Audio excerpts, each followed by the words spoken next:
Hello friends, મારું નામ doctor Riya Shah છે, consultant gynaecologist at GD Shah hospital. Last time આપણે વાત કરી હતી અબાઉટ ફર્સ્ટ ટ્રાઇમેસ્ટર એટલે પ્રેગ્નન્સીના પહેલા 3 મહિના વિશે.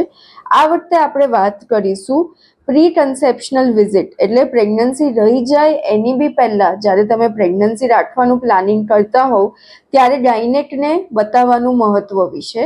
તો જ્યારે બી કોઈ બી કપલ પ્રેગ્નન્સી પ્લાનિંગ કરે તો એમને ગાયનેક ડૉક્ટરને કન્સલ્ટ કરવું જોઈએ. એ તમને સજેસ્ટ કરશે થોડા રિપોર્ટ્સ કરાવવાના, જેમ કે શુગર લેવલ છે, થાઇરોઇડ છે, B12 લેવલ્સ છે, થેલેસેમિયા છે, હસબન્ડ વાઈફના બ્લડ ગ્રુપ છે, વાઈફનું રૂબેલા IgG લેવલ્સ છે, એટલા રિપોર્ટ્સ કરાવવાનું સજેસ્ટ કરશે.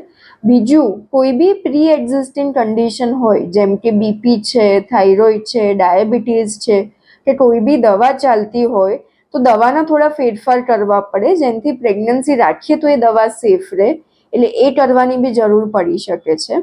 બીજું તમને ફોલિક એસિડ અને B12 કરીને મેડિસિન આવશે, એ બી પ્રેગ્નન્સી રાખતા પહેલાં સ્ટાર્ટ કરવાનું એડવાઇસ કરશે, જેથી કરીને પ્રેગ્નન્સીમાં અબોર્શન છે, મિસકેરેજ છે કે કોઈ બી ખોટ ખાપણ થવાના ચાન્સીસ ઘટી શકે છે. Thank you.